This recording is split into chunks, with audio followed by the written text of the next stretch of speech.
Almanya'da çok meşhur olan tatlı çörek tarifini paylaştım. Diğer ismi de Berlina'dır. Berlina'nın gerçekten de yapımı çok basit. Herkes evinde kolaylıkla yapabilecek bu video sayesinde. Sizler için bütün püf noktalarını paylaştım. Videomu sonuna kadar izlemenizi önemli rica ederek hemen tarifime başlıyorum.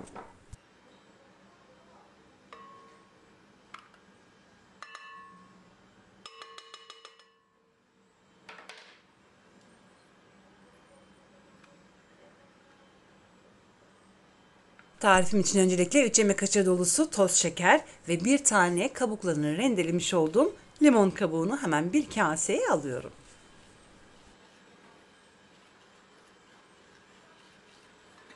Spatula ile iyice eziyorum ki limon kabuğuyla şeker birbiriyle özleşsin diye. Ardından hemen diğer malzemeleri ilave etmeye başlayacağım.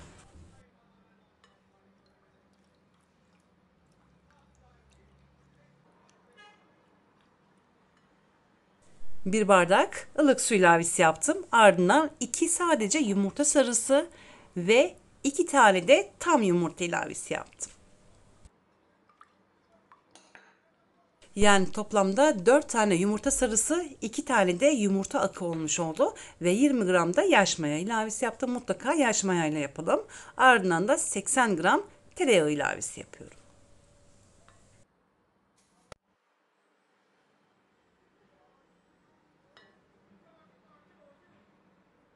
Ve geriye son olarak un kaldı. Toplam 5 bardak yani 500 gram da un ilavesi yaptım. Unu yavaş yavaş ilave edeceğim ve ardından da en önemli püf noktası bu hamuru yaklaşık olarak 12 veya 15 dakika boyunca güzelce yoğuracağım.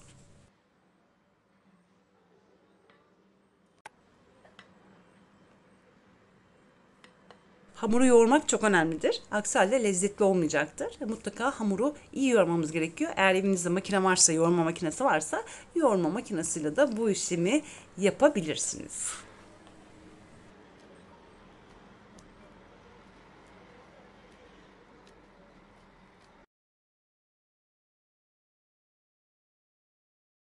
Berna bir Alman çöreğidir ve tatlı çörek anlamına gelir. Gerçekten de yapımı çok basit, keyifli, lezzetli bir çörek tarifidir. Denemenizi tavsiye ediyorum. Vermiş olduğum ölçüler tam ölçülerdir. Ben yine açıklamalar kısmına bu malzemelerin bütün detaylarını tek tek yazacağım.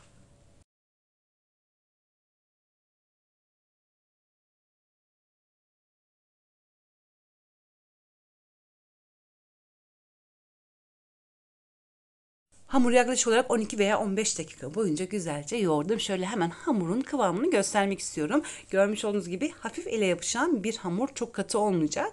Ele yapışan yumuşak bir hamur olması yeterlidir.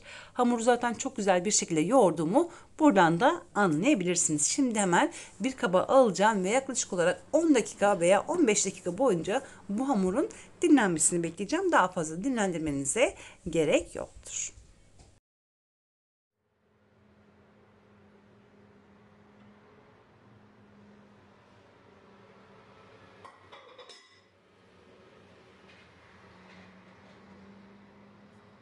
Hamur yaklaşık olarak 15 dakika boyunca dinlendi. Şimdi ben 20 eşit bezeye ayıracağım.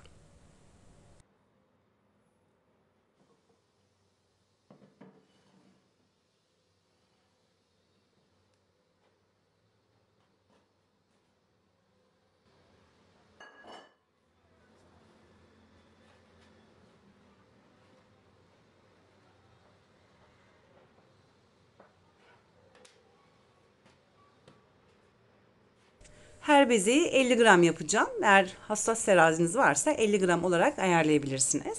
Eğer ekşi mayalı yapmış olsaydım 80 veya 85 gram yapardım. Eğer evinizde tartı varsa veya göz kararı da yapabilirsiniz. Bu arada şunu da belirtmek istiyorum ki ben yaş mayayla yapmak istemiyorum, ekşi mayayla yapmak istiyorum diyorsanız eğer lütfen mesajınızda bunu belirtin. Sizlere mutlaka malzemelerle ilgili, ekşi maya malzemeleriyle ilgili geri dönüt sağlayacağım.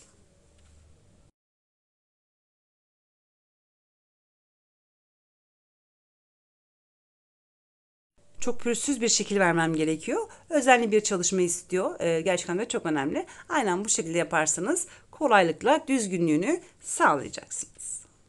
Bu arada en önemli püf noktalarından bir tanesi, ben tahtayı birazcık hafifçe yağladım. Bu çok önemlidir. Ancak yağlı kağıtta kullanabilirsiniz ama 20 tane beze için gerek duymadım. Bu şekilde çalışırsanız hiçbir sorun olmayacaktır. Kızartma esnasında da tabii ki de bazı püf noktaları da var. Onları da detaylı bir şekilde sizlere gösterdim.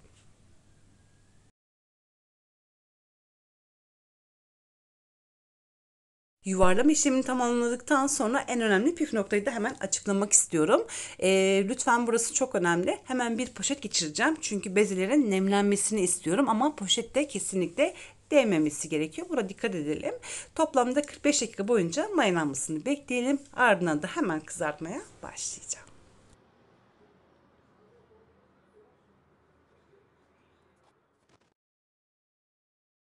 Ve aradan toplamda 45 dakika geçti. Hemen poşeti böyle çıkartıyorum. Hatta üstünde de kalabilir. Birbirine değmesin yeterlidir. Çünkü kesinlikle çok fazla dokusunda bozulma olmaması gerekiyor. Kızartırken de aynı şekilde dokusunda bozulma olmaması gerekiyor. O yüzden poşet değmesin. Aksi halde havaları inecektir. Görmüş olduğunuz gibi 45 dakikanın sonunda çok güzel bir şekilde kabardı. Hemen parmaklarımın ucuyla hafifçe bu şekilde dokunarak birazcık eziyorum ama çok fazla şiddetli dokunmayalım lütfen. Sadece ellerinizle hafifçe bası uygulamanız yeterli olacaktır ve şimdi hemen kızartma işlemine başlıyorum.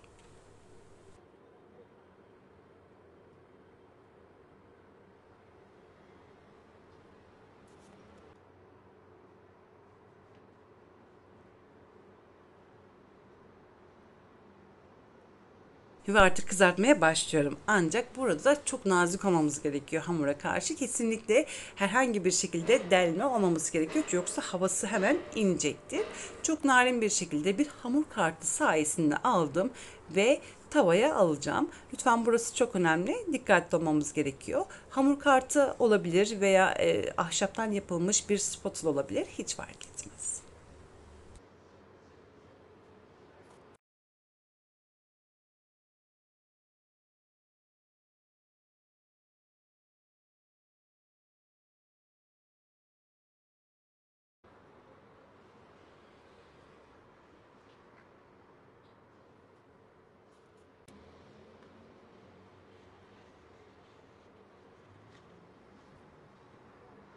Ve geldik en önemli püf noktasına. Yağı ilave ettikten sonra görmüş olduğunuz gibi çok fazla yağ kullanmadım.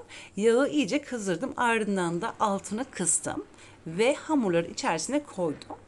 Kesinlikle yüksek ateşte olmaması gerekiyor. Aksi halde içi hamur kalır. Çok da fazla düşük ateşte olmaması gerekiyor. Ocağın en büyük gözünde şu anda en kısık ateşle orta ateş arasında şu anda bernalar kızarıyor. Lütfen kontrollü olalım. Gerçekten de burası çok önemli bir püf noktasıdır. Eğer atlarsanız, çok fazla yüksek ateşte pişirirseniz mutlaka içi pişmeyecektir, hamur kalacaktır. Az önce detaylı bir şekilde gösterdim. Tavaya alırken lütfen çok dikkatli bir şekilde alalım. Hiçbir şekilde çatalla delinme olmaması gerekiyor veya hırpalanmaması gerekiyor. Çok nazik bir şekilde hemen tavaya aldım ve ön arkalı kızartma işlemini sağladım. Bernalar kızarırken ben de şimdi hemen iç dolgusunu da kullanacağım. Marmelatı hazırlıyorum. Tabii ki de reçel kullanabilirsiniz. Sürülebilen çikolata kullanabilirsiniz. Çikolata da çok güzel yakışıyor. Ben yaz mevsiminde kızılcık marmelatı yapmıştım. Hatta tarifi de kanalımda mevcuttur. Aratırsanız, Çiçekli Mutfağım kızılcık marmelatı diye aratırsanız mutlaka karşınıza çıkacaktır.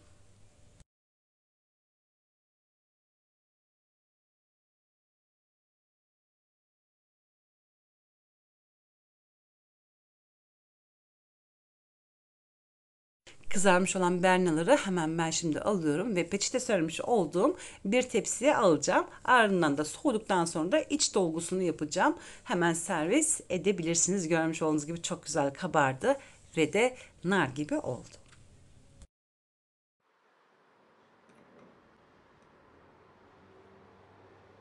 Soğuyan çöreklerin üstüne bol miktarda pudra şekeri ilave yapabilirsiniz. Zaten orijinal hali de bu şekildedir ama lütfen soğumasını bekleyin. Soğuduktan sonra bu işlemi yapabilirsiniz.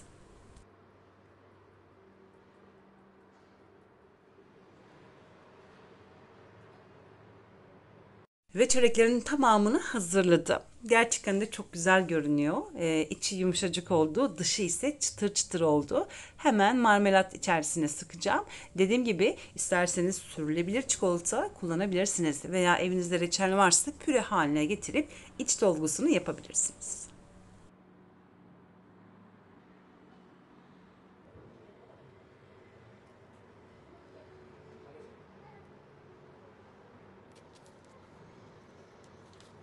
Hem yumuşak hem de çıtır çıtır oldu. İçinde biraz sonra detaylı bir şekilde göstereceğim. Yapımı son derece de kolay. Eminim herkes bu tarifle kolaylıkla yapabilecek. Sürülebilir çikolata da dediğim gibi çok güzel yakışıyor. Ortadan ikiye kesip kalın dolgu isterseniz tabii ki de sürülebilir çikolata veya çeşitli kremalarda kullanabilirsiniz.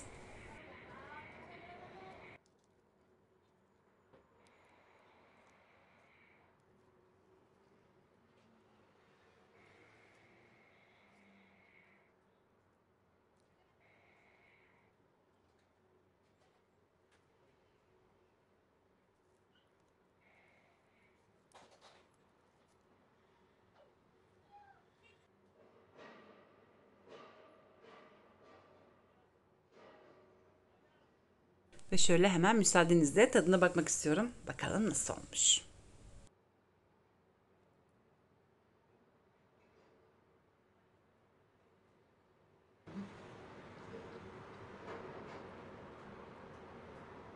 Dışı çıtır çıtır, içi ise yumuşacık.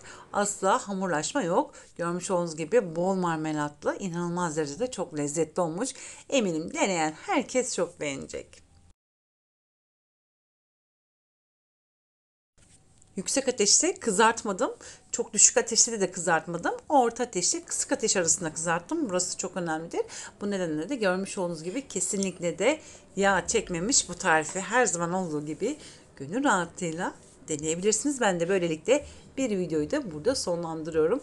Umarım bu çörek tarifimi beğenmişsinizdir. Sizlerden gelecek olan mesajları sabırsızlıkla bekleyerek şimdilik vedalaşıyorum. Yarın yeni videomda tekrar görüşmek dileğiyle.